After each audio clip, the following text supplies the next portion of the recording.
हिमाचल प्रदेश विधानसभा का मॉनसून सत्र 7 सितंबर से शुरू होने जा रहा है। ये सत्र 7 से 18 सितंबर तक जारी रहेगा। इस सत्र में सत्ता पक्ष और विपक्ष आमने सामने होंगे। सत्र में 10 बैठकें रखी गई है। कोरोना काल में विपक्ष पहले ही सत्र बुलाने की मांग कर रहा था। विपक्ष कोरोना काल में सरकार पर उठ रहे सवालों सहित कई मुद्दों पर सदन में घेरने का प्रयास करेगा। हालांकि प्रदेश में कोरोना का कहर जारी है और बजट सत्र भी कोरोना के चलते कम कर दिया गया था। सीएम जयराम ठाकुर और संसदीय कार्य मंत्री सुरेश भारद्वाज ने मॉनसून सत्र को लेकर विस्तृत जानकारी दी है। हिमाचल प्रदेश के विश्वसनीय ज्वेलर भूषण ज्वेलर्स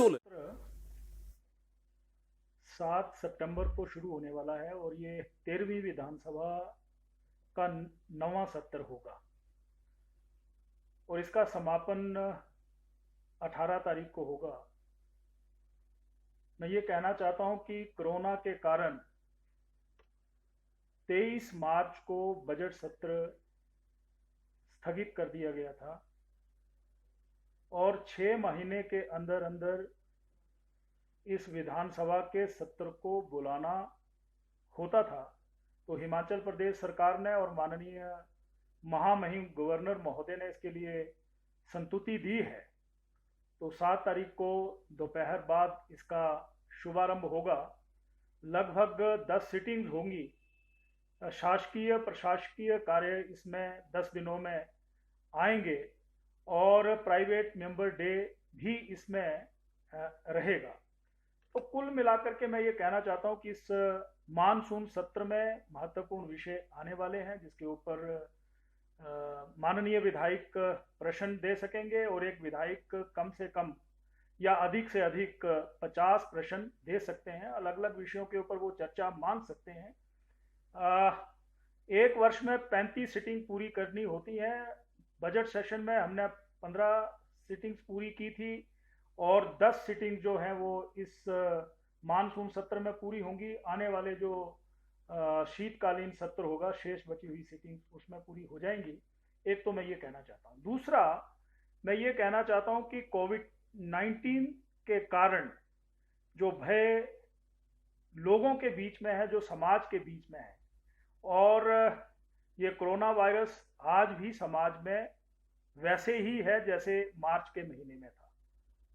तो उसके लिए जो कोविड-19 की SOPs हैं, गाइडलाइंस हैं, उसको हिमाचल प्रदेश सरकार या मैं कह सकता हूं कि हमारा जो विधानसभा सचिवालय है उसको अक्षरशः पालन करेगा। यानी हम एक तो सभी माननीय विधायकों को मास्क देंगे। जितने हमारे इस विधानसभा परिसर में गेट हैं वहां पर हम सैनिटाइज मशीन्स लगाएंगे और पक्ष और विपक्ष की जो गैलरी है वहां पर मास्क और सैनिटाइजर ऐसे रखे जाएंगे।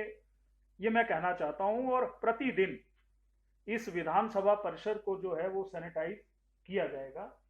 एक निवेदन मेरी ये भी रहेगी कि जो आगंतुक हैं, जो पहले से अतीत में आते रहे हैं दर्शक दीर्घा में, उनसे हम निवेदन करेंगे कि इस बार के इस सत्र में वो ना आए, क्योंकि ग्रुप में खड़े होना, ग्रुप में बैठना, बातचीत करना इस संक्रमण को रोकने के लिए बहुत महत्वपूर्ण है।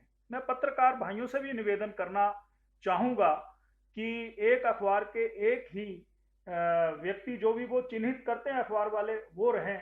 और मैं माननीय विधायकों से भी ये निवेदन करूँगा कि जो अपना पर्सनल स्टाफ इस परिसर में लाते हैं, ड्राइवर लाते हैं, वो यहाँ तक आएँ, उसके बाद वो अपने घरों में रहे ताकि इस परिसर में हम अनावश्यक भीड़ इकट्ठी ना करें। ये मैं कहना चाहता हूँ।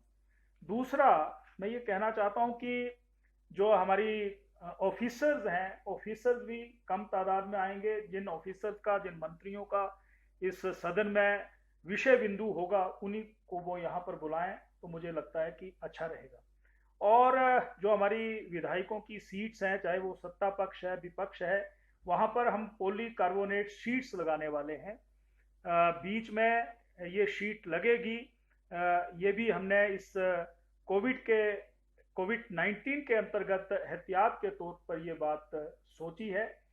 इस दिशा में हम आगे बढ़ रहे हैं। तो कुल मिलाकर के इस विधानसभा में जो हमारा कोरोना वायरस कोविड-19 को एसओपी को लेकर के जो एहतियात बरतनी है वो हम बिल्कुल एहतियात बरतेंगे। इसके लिए हमारा जो सचिवालय है वो पूरी तरह से तैयार है। यही मैं कहना चाहता हूँ। इसकी अधिसूचना जारी हो गई है और ये अधिसूचना अपलोड हो गई है, तो आज से वो प्रश्न देना शुरू कर सकते हैं। सभा का सत्र जो मानसून का सत्र सेशन है वो 7 तारीख से प्रारंभ होकर के 18 तारीख तक चलेगा। बैठकें नहीं हो पाई थी क्योंकि हमको 23 मार्च को बीच में ये स्थगित करना पड़ा था। हमारे जो है वो कानूनी रिक्वायरमेंट भी है और प्रदेश सरकार भी चाहती है कि हम पूरी 35 बैठकें जो है इस बार करें, तो इसलिए 10 बैठकें अभी रखी हैं और 10 जो है अंतिम सत्र के लिए रखी गई हैं। तो कोशिश करेंगे कि अभी पूरी हों। तो प्रदेश के सारे देश भर के 29-30 राज्यों में जो है वो 9वां स्थान हिमाचल जैसे छोटे संसाधन विहीन प्रदेश का आया है। अगर केंद्रीय सरकार है तो उन्होंने जो है किसी चीज़ को देख करके किया होगा। हिमाचल में तो संसाधन ही नहीं थे पहले, यहाँ पर ना वेंटिलेटर थे, यहाँ ना मास्क थे, यहाँ पर ना पीपीई किट्स थे, सबकी व्यवस्था करनी पड़ी ना।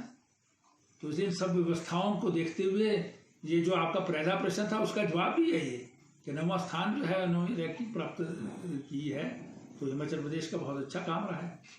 कोविड जो सेशन चलेगा कि हमारा बजट सत्र 23 मार्च को समाप्त हुआ था और वैसे भी हमारे इसके मुताबिक जो है व्यवस्था के अनुसार जो है वो नियम जो है उसमें 6 महीने के अंतराल के पश्चात हाउस होना ही चाहिए।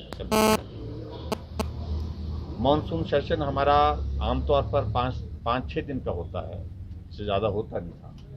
लेकिन अब की बार क्योंकि बजट सत्र में हमारी सीटिंग्स कम हुई, हमारी 15 सीटिंग्स हुई थी और इसलिए अब की बार हमने मानसून सत्र में उसका जो है वो सत्र का जो है वो काल अवधि जो है वो लंबी की है। 10 सीटिंग्स हमने इसमें प्लान की हैं और मैं उम्मीद करता हूँ कि अच्छी इसमें चर्चा होगी और कोरोना और सारे इश्यूज़ को लेकर के, स्टेट के इश्यूज़ को लेकर के लोगों के सामने जो जानकारियाँ देने की आवश्यकता है सरकार पूरी तरह से कोविड में क्या सख्ती की ज़रूरत है? आपकी सुरक्षा कर्मी भी एक